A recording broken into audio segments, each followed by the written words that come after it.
Christian D-Ron.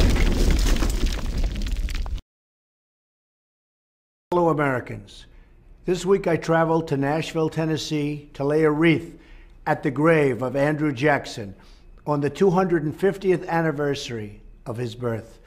Jackson was an American hero, first as a brilliant general whose crushing defeat of the British at New Orleans saved our independence in the War of 1812, and later as the 7th President of the United States, when he fought to defend the forgotten men and women from the arrogant elite of his day.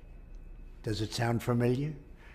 The memory of his leadership lives on in our people, and his spirit points us to a better future. This week I also traveled to the Willow Run plant in Michigan.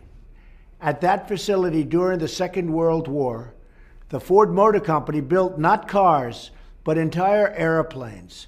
At one point, workers there produced a complete B-24 Liberator every single hour. Hard to believe.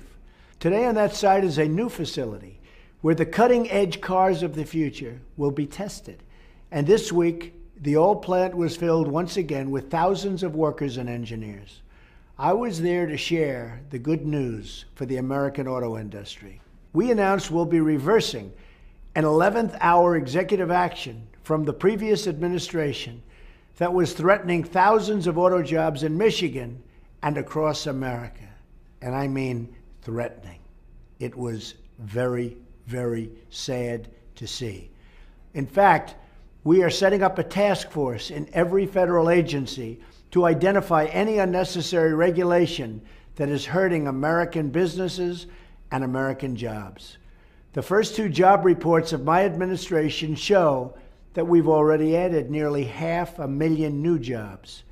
The days of economic surrender for the United States are over. For too long, special interests have made money shipping jobs overseas. We need a new economic model. Let's call it the American model. Under this model, we will lower the burden on American business, but in exchange, they must hire and grow America and American jobs. This will be a win-win for our companies and for our workers. Let's buy American and hire American. Let's create jobs in America. Let's imagine new industries. And let's build a beautiful future together.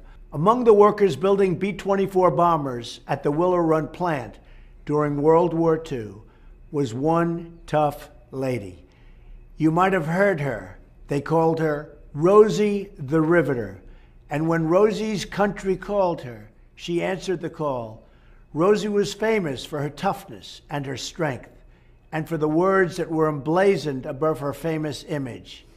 It said very simply, "We can do it."